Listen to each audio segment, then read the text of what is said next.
This program contains subject matter and language that may be disturbing to some viewers. Viewer discretion is advised. Savaged, unfiltered. Your host, Michael Gardner.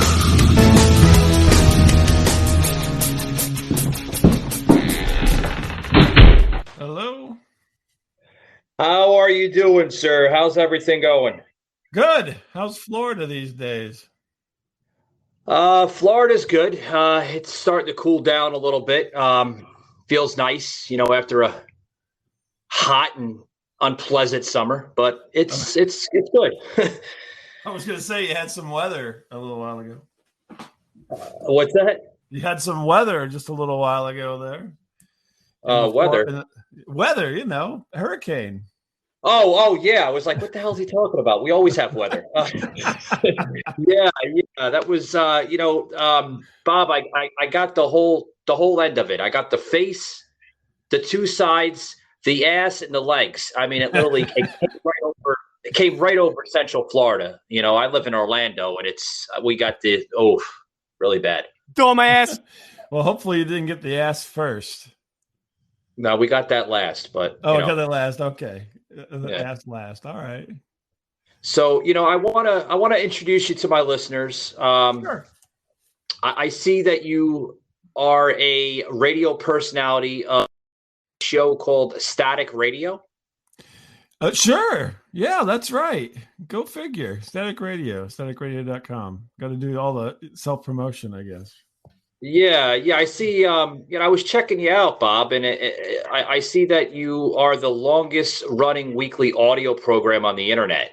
That's a bit of puffery, but possibly, yes. We started our show in January 1999 and have been doing a show every week since then.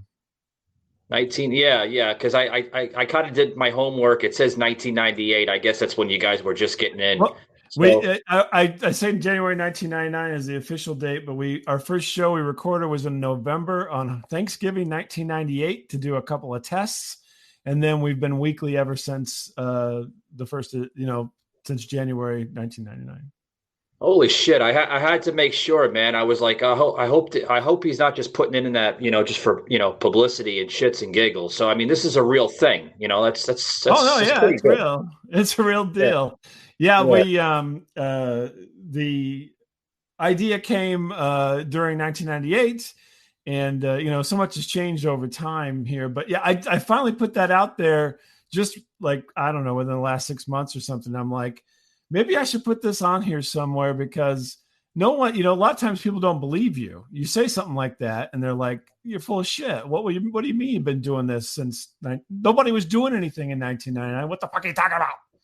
And I'm like, yeah, we were doing stuff.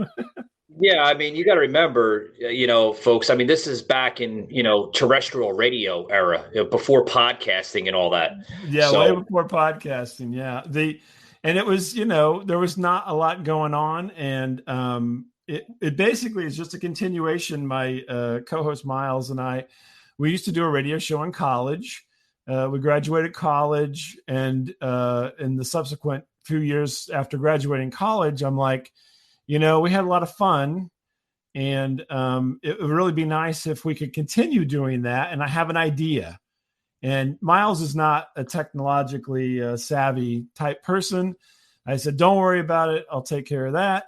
Just be available, and we'll do what we used to do, which we used to do a show with music. And then in between songs, we would, chat about things and do silly things. And at that time, Napster was a big thing in the news back in those days. And so we couldn't do the songs because everybody was getting sued. Grandmas were getting sued and everybody was getting sued for downloading music. Or playing music on the internet. And I said, well, we'll just do the funny stuff. And so that's where it all began. And basically we've been doing kind of the same format since the very first shows. So, we kind of tell stories and be funny. Yeah, so you've been pretty much doing the same shit since '99 then. I've been doing the same shit longer than that, but yeah, it's pretty much the same shit that's getting recorded. Yeah. Yeah, now you just now that obviously, I guess you guys have branched over to the podcasting world where you're allowed to say more things on air, rather than the FCC, hitting that hammer at you, right? Oh yeah. Oh yeah. Everything. So yeah, everything. Thing about podcasting was, whenever Adam Curry was doing Daily Source Code prior to podcasting becoming a reality, I was listening to that and actually had interactions via email with him about it. And that's how, so we were kind of out front for that because of I just happened to be listening to Adam Curry at that time. And I said, this sounds interesting. What do we do? And then he sent me back information and so forth. And it used to be a thing called Adam Curry used to have like it was at first the top 50 podcasts, the first 50 or whatever you want to call it. And then there was the 100, and then he did on, and then he stopped it at some point.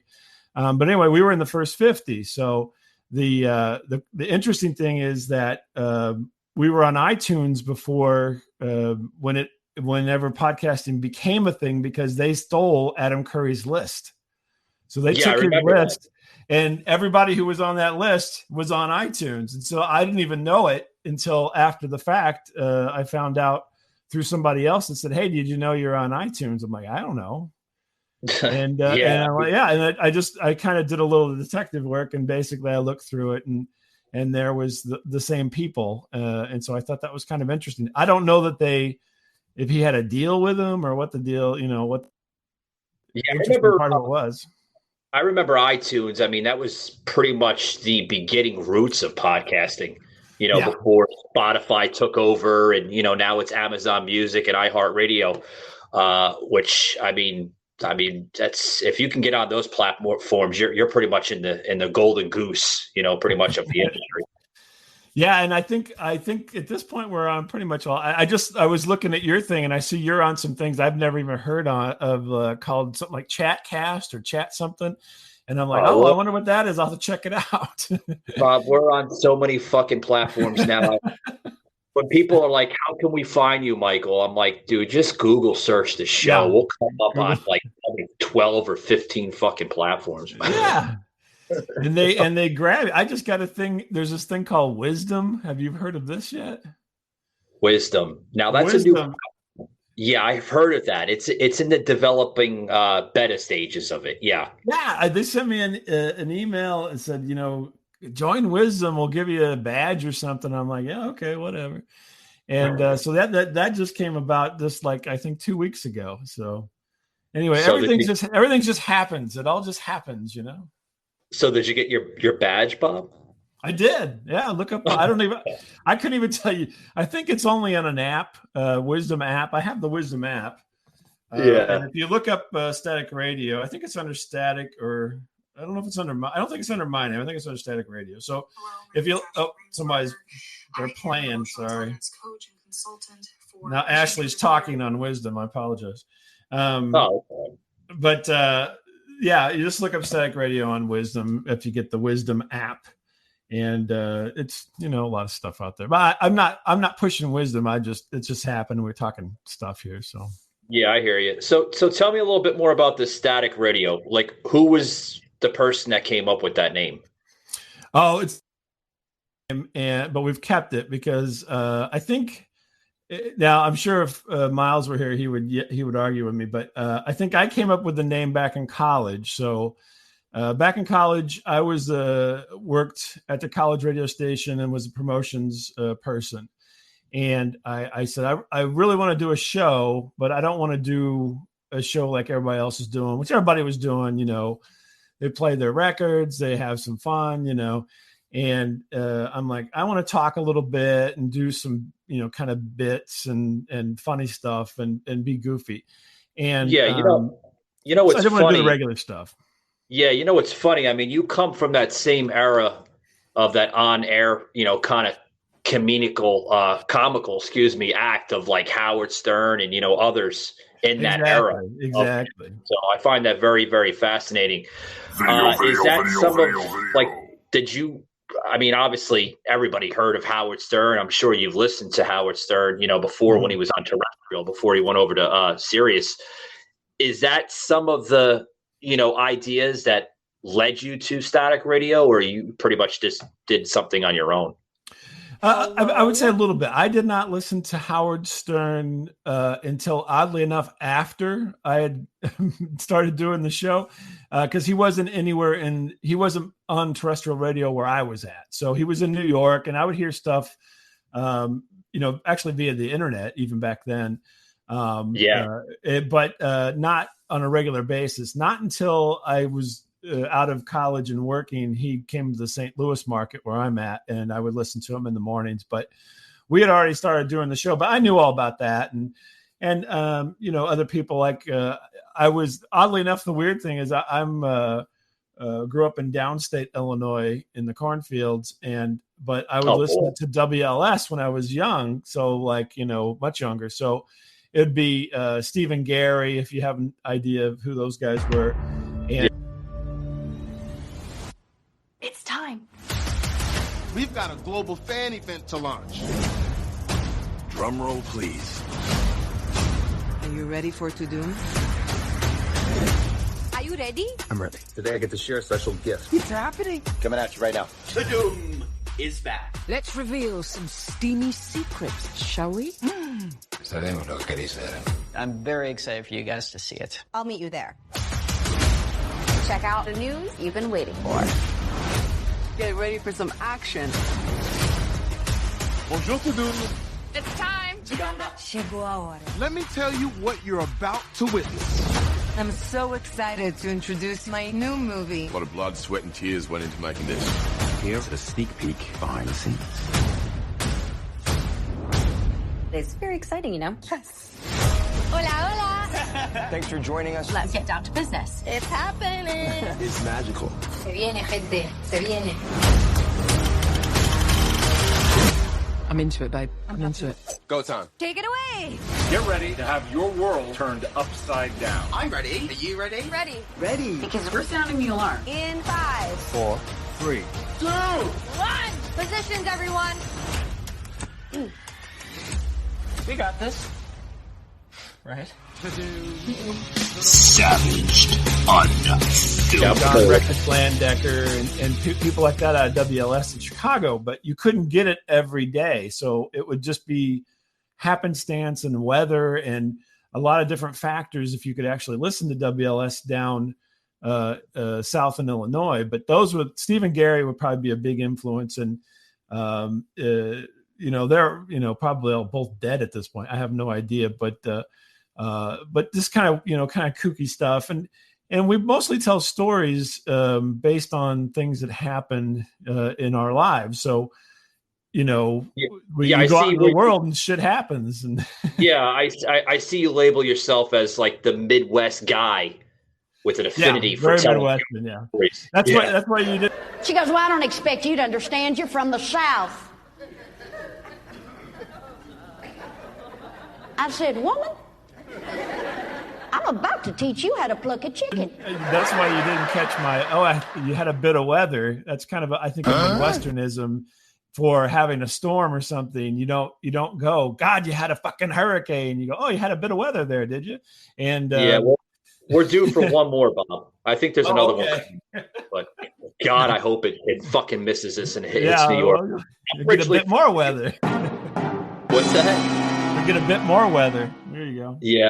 Well, I hope it goes up to New York. I mean, I wouldn't mind it because I originally live in New York, and thank God I don't live in that city anymore. But oh boy, I don't think I can afford to live up there anymore. It's so expensive. Yeah. I have friends that are crying like, "Oh, we gotta move. I'm like, then fucking move. What the fuck are you paying $4,000 for an apartment that it's no bigger than a freaking average Motel 6 or something, Yeah, really. It's crazy expensive out there, isn't it? So I see something here because I was checking you out. I always check people out, to get my homework correct and all that. You guys have a lot of on-air personalities. I know that you guys have a big team, behind the static radio. No, not at all. No. Well, No. what the hell am I reading? I'm reading I don't know, something. maybe you're reading a different Static Radio. It's just me and Miles. That's it. Oh, I thought there was a couple more people below them. But anyways. No, sorry. But the thing about the horrible thing about the name is, there's a couple of different Static Radio monikers out there. And there's even a band in New Jersey called Static Radio. And probably that's what it was. I got to yell. They hate me. They hate me because I got all the URLs and a lot of the social network Static Radio names. Well, bear with me, Bob. I'm going to yell at producer. Problem. You gave me the wrong fucking notation, producer McKenzie, but it's all right. Love you. But there is a song. Don't worry about it. It's fine. Nah, it's all right. Yeah, don't worry about it, like the Italians used to say. Yeah. There's a song that I do know. It's called Manny the Mailman and Mike. Yeah, Manny the Mailman and Mike. Yeah, they wrote a song for us. Yeah. Yeah. Their name was Miles and Bob, a couple Midwestern slobs. They do a show called Static Radio every week. Them boys are freaks. Complaining about their lives, bitching about their wives. Bob also does a show about his morning drive. They're so cheap. How the fuck did they come up with that? I don't know. So, these are all real people. So, I've actually met Manny the Mailman, and Mike I met Mike as well. Oddly enough, they came through St. Louis one time, and I went and had lunch with them. But these are people that listen to the show over the years, and so Mike, I think, is a bit musical, and Mike wrote this little tune, and Manny he sang it. Man, they're from New Jersey, and they come up with this little thing that they sang. And we've got a couple of people that wrote different little songs about things. And sound Jewish. Put them out there. Manny sounds like he's Jewish. Is he Jewish or? No, he's Italian. Oh, okay. All right. He's Italian. But he is a man, and he's been a listener for quite some time. And like I said, he happened to be in him and Mike were doing the tour of baseball stadiums, and they came down to the Busch Stadium here in St. Louis one time, and I caught up with them, and we hung out for a day down here in St. Louis. But yeah, he's just a guy, and I would have never met him or been connected to him at all if he hadn't listened.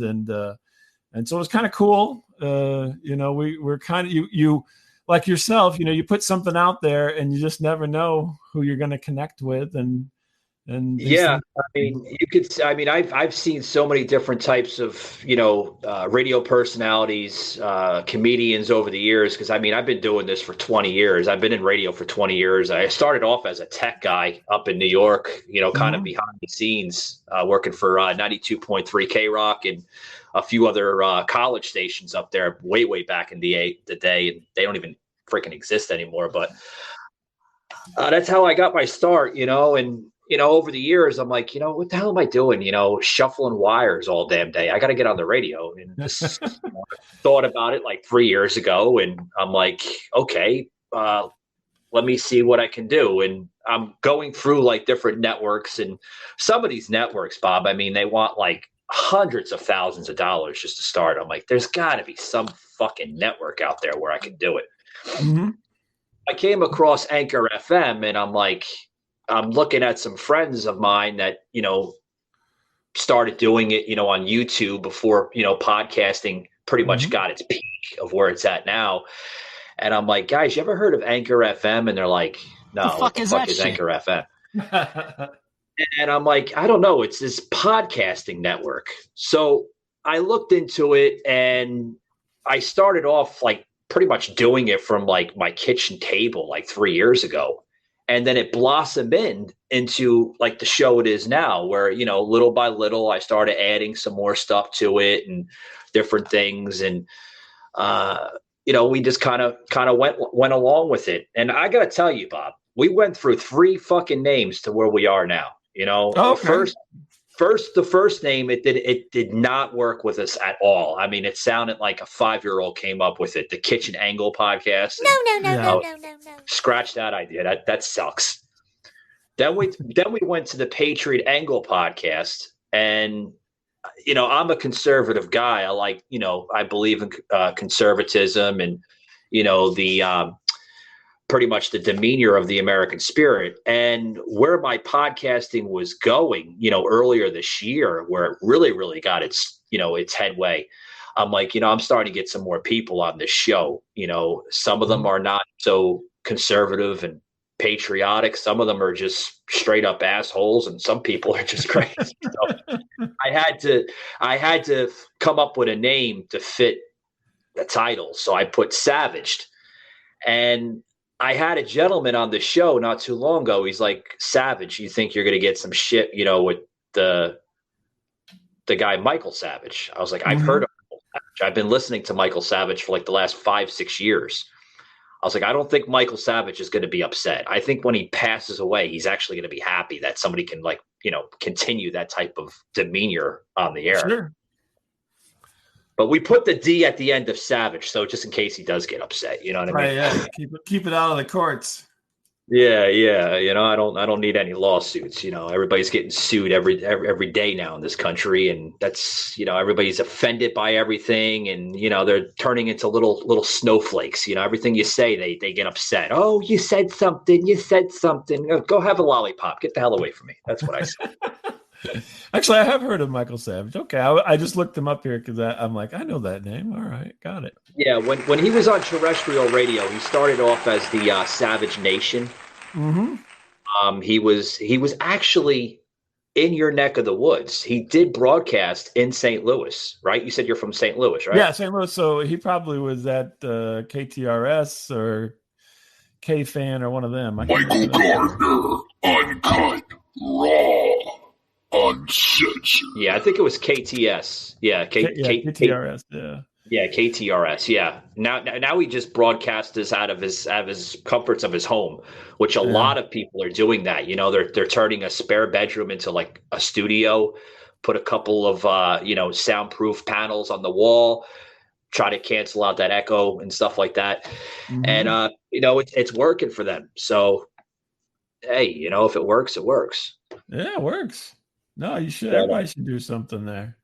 Hey, if you got content and you can develop into a character on the air, I say go for it. If it doesn't work, hey, at least you tried, right? Yeah, at least you did something. Do something creative. Why not?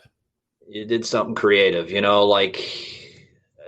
Some people do political podcasts, some people do sports. I mean, I like to do everything. I just had a compliment come in the other day. Someone like, "Oh, we look at you like as another version of Joe Rogan." I'm like, "Oh, I don't think I could fit his shoes, but thank you." Oh yeah, you can fill his shoes. Come on, what's Joe Rogan doing that you're not doing? Come on, he's just got a name. He's just lucky that he came into it at a certain time with a certain cachet, and part of it's talent, but part of he's got to thank Dana White. I mean, some of his fame came out of UFC, so. Right, yeah. And then he did Fear Factor, and he was on radio and stuff like that. I forgot that he was in Fear Factor. I always forget that. I would always say Fear Factor may be the biggest. From my point of view, at least, everybody has the different point of view, but I'd say Fear Factor because it seems like that his audience is very similar to the Fear Factor audience of that day. I mean, there maybe still be younger folks. I'm not sure, but my guess is a lot of it came from that because it's it was a pretty far-reaching show and it got talked about a lot because of how gross it was and everybody wanted to talk about it when it was on about eating disgusting things or people would get hurt and they'd start getting sued and there was always news about Fear Factor and then it wasn't necessarily about him. He was just tangential to it. But he was the host, so he was the face. Yeah. I mean, it's like I said, I follow him. He's pretty good. He's got a good following on. Crazy. I mean, crazy amount of following. I just read this was an article. It's old news, but I mean, it's probably going back like maybe 4 or 5 months ago where Rumble. You know what Rumble is, right? You familiar with the Rumble app? Yeah. Oh yeah. Yeah. Rumble was going to offer him $500 million to take his show right over to Rumble and do live stream Rumble. And he was like, "No, I'm loyal to Spotify. I'm thinking to myself, dude, they just fucking offered you $500 million and you're going to turn it down." I think Spotify gave him 300, didn't they already? Or it's in the contract for however many years he's hooked in. But yeah. Well, he's exclusive to Spotify. I mean, if you look at his shows, you see that label. I mean, paint it right on the episode posters where it says exclusive Spotify episode. So I don't think he wants to fuck around with Spotify. They've been good time ever since, That's bird in the hand right there. He's good. That money's good. That good. I'm sure there's some kind of stipulation in the. They say 500 million, but how does it show up? When does it show up? It may be show me the money 5 years and you get 10 million now, and then if you make it through the 5 years you get 500 million in total, but who knows. Not that I would turn it down, just saying. No, I wouldn't turn it down either, Bob. I mean, fucking Spotify says, "Oh, well, we'll give you so much. You want to take it?" I'm like, "Yeah, but you're not gonna make my show scripted, right? I can't stand that shit, Bob. Like, how do you feel, since I'm talking to a fellow radio personality such as yourself? Like, how do you feel with scripted material? Are you into that? I don't like to be this. Everything that comes out of my head comes out of my head. So it's not, I mean, you may have a thought and you say, "Hey, this would be good," and you kind of noodle it before you say it. But no, I'm not much on scripting, just because I think it sounds so ingenuine, and I think as part of being able to connect to people via the media here that we're utilizing the medium, then you kind of need to be fairly genuine. And so whenever things come out of your mouth, they need to sound like they're coming out of your mouth, not out of somebody else's head through your mouth. So you want to sound like you're real and genuine, and you're not reading off of a teleprompter, and you're not sounding like this like a robot. Like, who the hell's going to listen to that shit? Right? They want to. Everything needs to be kind of freewheeling, and it comes with its dangers, but you deal with that. That's the part that you have to kind of that's your craft right there. You master how you say things. So pretty much, going back to Spotify here. I don't know if you knew, but the program that we broadcast off here, Anchor FM, it is a company of Spotify. Spotify. Oh, really? Anchor. They own that? It's like Amazon affiliated company kind of thing, huh? Cool. Pretty much, yeah. Anchor FM was bought by Spotify, I believe, like about a few years ago, like 4 or 5 years ago. Because like I said earlier in the show, I didn't even know what the hell Anchor FM was. It was like, okay, I thought it was like some kind of like little thing like for kids, like, oh, let's record something and put it on the internet. Like, I didn't think it was an actual like, a well, designed company. And there's a lot of personalities on here that use Anchor FM. I gotta look in. I have the app on my phone. I'm opening it up right now. Yeah, I would strongly suggest. I mean, it's what do they call that shit? Back in the day, we used to call like platforms like this, base platforms, just to get a broadcast in, and then download obviously the audio or video to it, and go in the editing room and do the magic and stuff like that. That's what we used to call it back in the day, like a base platform. Yeah, but that's what we use. We use it like, as a base platform, because come January, Bob, we're going right over to fucking video. I love audio. Don't get me wrong. I love audio, but I mean, video is where it's at right now, I think. Yeah. Everything's heading in that direction. I know it's just kind of the way things are trending, and it's gotten easier for people to do because of the advancements of your phone and everything. So it's not like the barrier to entry is not as high as it used to be. We've done stuff on YouTube here and there. We actually did back in the 90s, the late 90s, 99 or whatever, we did several basically little documentary things on events that Miles would actually go. I'm not much for going out and to events, but he enjoys that, and he would go out to events and he did interviews and did things like that. And we put those out on the website initially. At that time, they've been on YouTube since since it became something back in 2005. But we'll have to get back to that. We may have to do more of that kind of stuff because that's where everything's trending. So I remember back in 05, that was popular, with those little they called them shorts. Do they still have the shorts? YouTube's pushing shorts again now. Yeah, it used to be, when YouTube first came on, you only could do 10 minutes. And so basically I just said, we're doing a 10-minute piece, and he would be like, yeah, I'm going to go out and do a tattoo festival and shoot some stuff. Like, great, go shoot some stuff, tattoo festival. I would edit it and put it together, and I hit that 10-minute mark, which was as much as you could upload at that point in time. And so then all these little things are 10 minutes. We got a video. He interviewed the Lizard Man. You know the Lizard Man at all? He's on the Ripley's Believe It or Not stuff a lot. He's modified his body to look like a lizard. It almost sounds like either a Howard Stern or a Bubba the Love Sponge personality. He's a real nice guy. He tattooed all over his head, and he had these implants, and he's filed his teeth down. But in talking to him, I didn't talk to him. Miles talked to him. But anyway, Miles talking to him, it's a nice interview, and he seems like a real nice guy.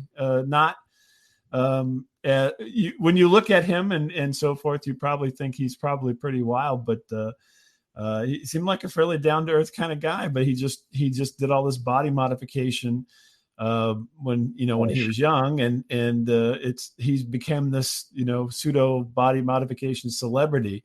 And he would go around. He was at this festival, and he just goes as himself. I'm the Lizard Man. Yeah, it's wild. Hey, he's a real nice guy, though. He did that. Right? I mean, yeah, when people would buy books, he was on the cover of Ripley's Believe It or Not book for the more than once. I know because I remember seeing it. I thought I seen him not too long ago. This was probably like a couple of years ago, right? At Ripley's Believe It or Not, there was a special event that they had on International Drive in Orlando here. Yeah. And I believe I seen him there. If this is the right guy, he's kind of like heavy set a little bit, maybe like kind of medium maybe set. Now. Yeah.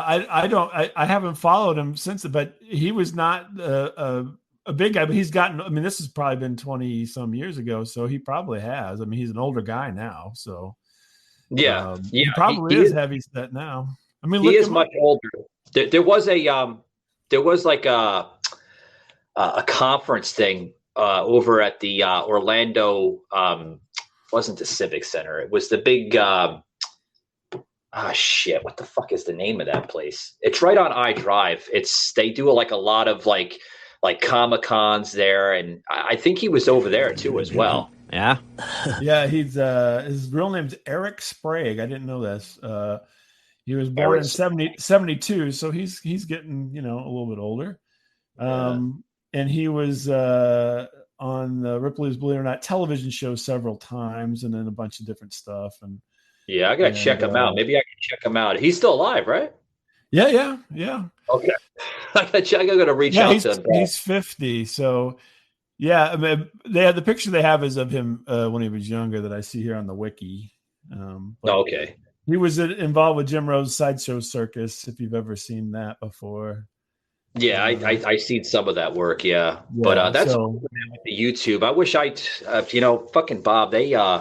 They banned me off of YouTube. I'm not allowed to express anything. How do you get banned off of YouTube? I got the fucking red flag. They what were like, what are you doing on the YouTube here?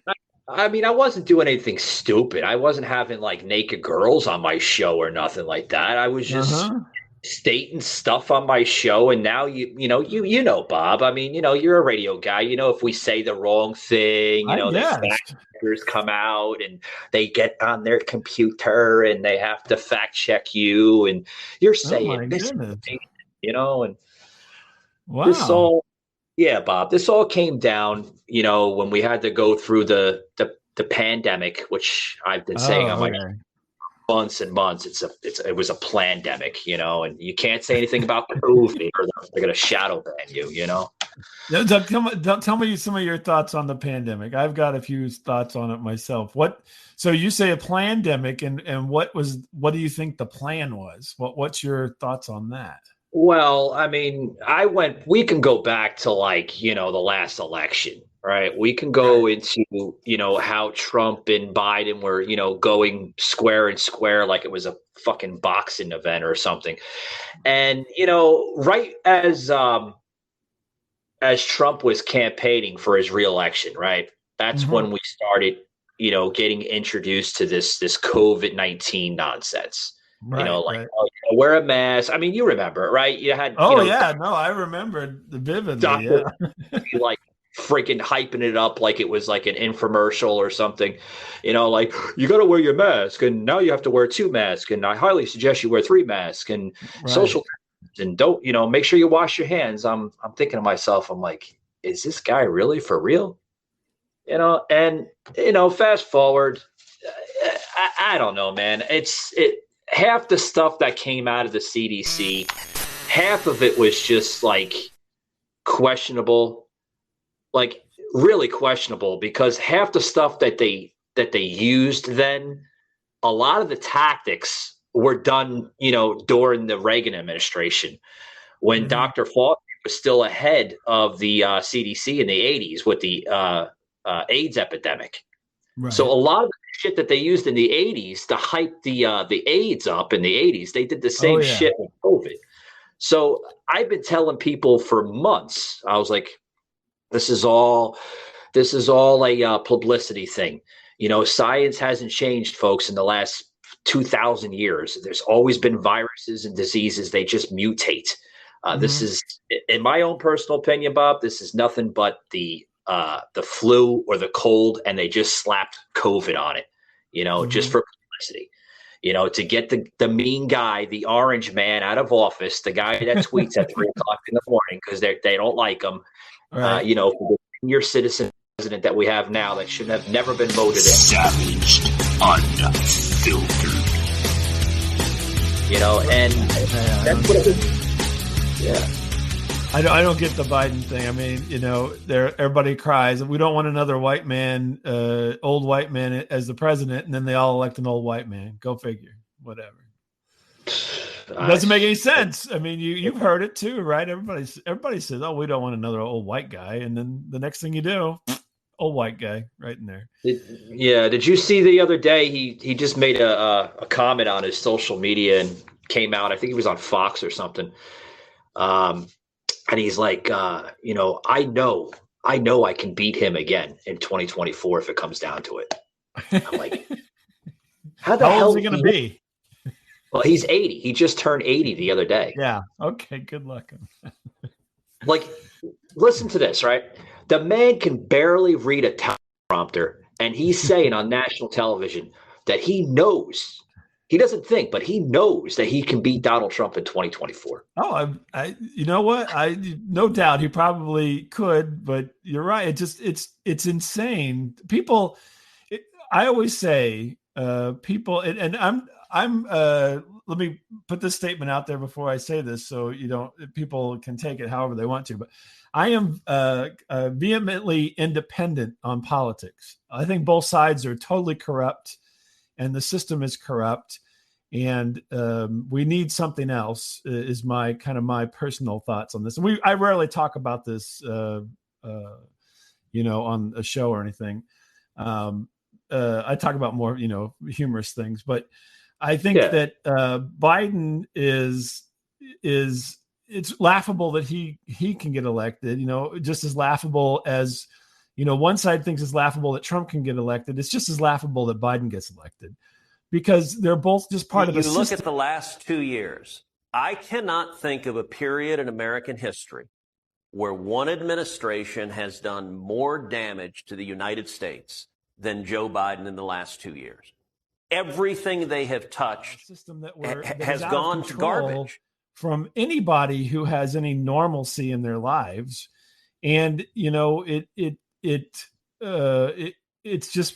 pathetic, really, because you listen to everything and, like I said, if you were to kind of read the polls and everything, most people don't want an old white guy as president. Most people, right?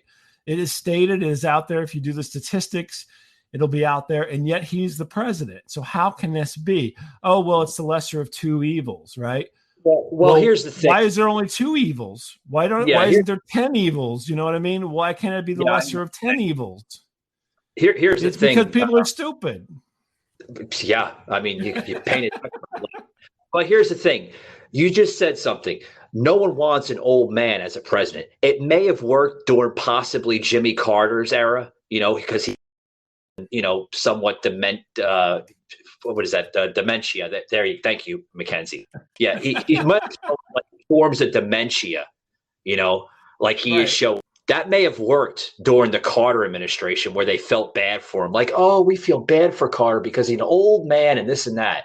Mm-hmm. Joe, we're in 2022 now. I mean, people don't want that. They don't want that weak mentality, especially in today's era where we have countries that are ready to blow each other up with nuclear weapons. Well, but I'm gonna play a little bit of devil's advocate on you there. I don't think anybody wants to blow up anybody. I think it's all a show. You're watching the show. So? I think Russia's a show. Ukraine's a show. It's all a show. Yeah. And because if they want to blow anybody up, it can happen. It can happen. There's nothing stopping anyone from hurting anybody else in this world other than not profitable. Bob, I said this the other, going back a couple weeks ago on this, I was on a liberal podcast, which sometimes if I go on a liberal podcast, I'm going to let you know. I'm going to tell my listeners right now. Yeah. I go on a liberal I have a thing of like tequila, Jack Daniels, or a few cans of beer on standby because some of the rhetoric that comes out of these people's mouths, I'm like, what the fuck were they thinking about saying that for? I was on this liberal show, which I'm not going to plug because he's an idiot. And I only plug in people that I absolutely think that deserve the floor. But this guy was like, do you think that Putin is going to blow up Ukraine and this and that? I'm like, no, I don't think it's that at all. I think Putin, if he wanted to blow up Ukraine, he has the power to do it. You got to remember, guys, this guy is a former intel officer turned president. He's a very highly intelligent man. He knows his shit. So if he wanted to wipe out Ukraine, he can do it with a snap of a finger, But I don't think it comes down to that, Bob. I don't think it comes down to that, folks. I think it comes down to a supremacy issue. Putin wants the bigger stick in the battle, right? And that's what it comes down to. He wants to say that I'm Putin and I'm hot shit and you're not. That's what it comes down to. And somewhat I agree with you on that. I think that there is some aspect to that, but I think that it's all driven by money, by control, by money, more control than money. Let's put it that way. But money is a close second to control. And so I think what happens is that everybody, they're always goose the economy, right? And a good way to goose the economy is to have a conflict, right? Oh, yeah. And it does two things, more than two things, but two major things. So you goose the economy with a conflict, and you give something for everyone to worry about. So they're not worrying about inflation, then everybody charging you more money. I don't know if you just recently this happened, but because we mentioned it earlier, the hurricane in Florida made everyone's insurance rates go up. Everyone in the United States insurance rates went up because there was a hurricane in Florida. And my wife actually questioned this and said, why are the rates going up? Well, because of inflation and because there's more money going out. So the weird thing is, and I know we're kind of, the insurance has nothing to do with Putin. But anyway, this all kind of connects in the sense of money because they want to keep making the same amount of money. In order to make the same amount of money, they got to raise your rates, right? And so, but everybody's worried about the Ukraine. It's a big show because they want you to be focused on, wag the dog, whatever you want to call it.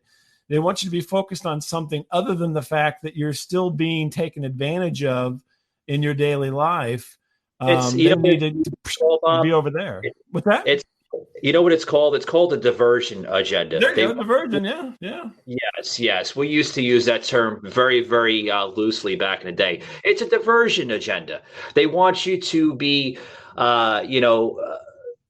want you to have that delusion, like this is this and that's that, and everything else. And that's what you see in today's society, right? With this woke agenda, this sick garbage, this transgender nonsense that's going on in schools, which I think is disgusting. All this crap, and that's what they want you to do. They want you to feel deluded, from society, pretty much. I think you get into all those areas as well. I think your average person, whatever your political bent is, doesn't give a crap what anybody else is doing, as long as whatever they're doing is not having a negative impact on them. So you want to be a woman who's a guy who dresses like a woman, whatever you want to do, you can do. Nobody really cares as long as it doesn't impact their lives. They bring all these things forward to kind of get, and they push this out into the media and so forth to get people kind of heated up. But I think in reality, I mean, it's happened forever. It's not unusual to have people who feel this way and to be out in this world.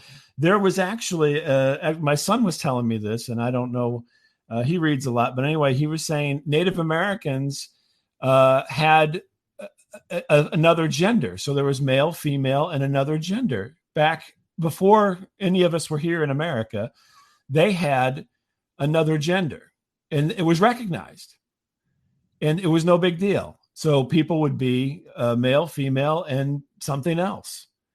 I can't remember what he told me the word, but I can't remember now. And it was not, it wasn't necessarily severely. I mean, obviously there was probably some negative aspects to it because just like, if you say you're Republican or a Democrat, there's can be negative aspects. No matter how you split it, there's always a negative aspect for being one or the other.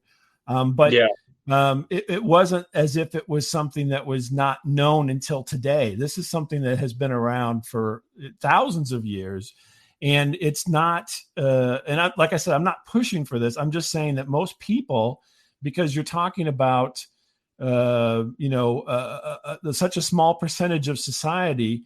Who are this way, most people don't even care. The only reason that they care about it is because somebody's standing on a soapbox somewhere yelling it to the sky, and then now it's impacting them. Yeah, it comes down for publicity. It comes down for viewpoints. I mean, obviously, everything that we're seeing now, it's existed before. It's history repeating itself. Look at Black Lives Matter. Black Lives Matter is a spinoff of the Black Panthers in some aspect of it. I mean, everything has happened once before. You remember that term we used to use? Because I got to close it up here soon. You remember that term we used to use? Our grandfathers used to use it, right? If you don't know your history, you're condemned to repeat it, right? We're repeating our history. We're repeating history. Yeah, exactly. The interesting thing is that we're a society, believe it or not, we're a society of tribalists, and we always want to be in a tribe. So you are from New York. Maybe are you a Jets fan or a Giants fan, or if you're even a football fan? Oh God, I hate them both. I'm a Boston Red Sox. Yeah, I'm a Boston. Okay, so then Boston fan. You're a fan of something, though, right? So everything breaks down. So I'm in St. Louis, so people assume I'm a Cardinals fan and I'm not a Cubs fan because our personalities, our the way of being human. We need to delineate ourselves from everybody else, and we bunch up. Bob, I get it. Bunch up. You know where you're getting at with this, folks. Bob is getting on paper On paper, Bob should be this on paper. On paper, I should be a Jet fan. On paper, I should be a Giant fan. You get the concept, right? You get the memo. I'm from New York. I'm supposed to support those teams. Why am I supporting a team in another state? It's just, that's what I want to support. Why are you supporting a team who gives you nothing and takes everything if you want to go see them? Yeah, right. I mean, to be honest with you, do they care about my well-being? They don't care about you. I'm broke? No. All they care about is making millions of dollars. That's just exactly. And that's what the Democrats do. That's what the Republicans do. That's what Putin does. That's the world. The world is basically an economic engine that all these things are goosing to get their, piece of the pie. And we're down here doing the same thing in a way, but we're not on that kind of mega end of it. We're on the mini end of it. You know what I mean? So, but everybody does it, and that's what runs it. Yeah, that's what runs it. Bob, I'm going to close it up here with you, buddy. I had an interesting, almost 1 hour conversation with you. You're an interesting guy. I'm going to definitely check out some more of the Static Radio because I want to see more of it. I've heard a couple bits and pieces of it. I thought the song Manny the Mailman and Mike was kind of funny. I checked that out. Producer Mackenzie, she was laughing her ass off when she heard it. But yeah, it was pretty good stuff. For some of my listeners that tune in today on today's show, which is going to be aired on iHeartRadio, Spotify, all over the place, if they want to know more about you, where can they find you at, buddy? So we are at staticradio.com, .net, .org. And then again, you can go the Apple Podcasts or Spotify or whatever, and it's not, I would say, we just on here, I talked a little bit more about some other interests with politics and conspiracies and things. On our show, it's mostly just humorous. I talk about, funny stuff that happens. Like this week was the first time I've ever used an airplane bathroom, even though I've flown for quite a long time, and it kind of had humorous outcome. If you want to listen to silly stuff like that, you can listen to us at Static Radio. Bob, what the hell's wrong with you? You never used an airplane bathroom before? No. I've flown. I've been to Europe. I've been all across the country, and I never had to go to the bath. I purposefully, let me tell you this. So you get into idiosyncrasies and things whenever we go on the show, but I don't like to use the airplane bathroom, but I had to because, it just timed out that way. And it was a whole weird experience that I chronicled this last week. So that Europe trip is a long trip, man. So what if you had to take a shit? I guess you'd have to wait and hold it. Oh boy. Yeah. Believe me, I do never want to have to take a shit on a plane. I prepare for going someplace, and I do a lot of, if only I had this type of, motivation, I could probably, be a bodybuilder or something. But no, I prepare to go on a long trip so I don't have to go to the bathroom in these places. That's my preparation. I hear you, Bob. Guys, you just heard the voice of radio personality Bob LeMent from his show, The Static Radio. You can check him out everywhere. Thank you very much, Bob, for being part of Savage Unfiltered Podcast. You have a good day, man. Hey, thanks. Thanks for having me. Have a great day. All right, buddy.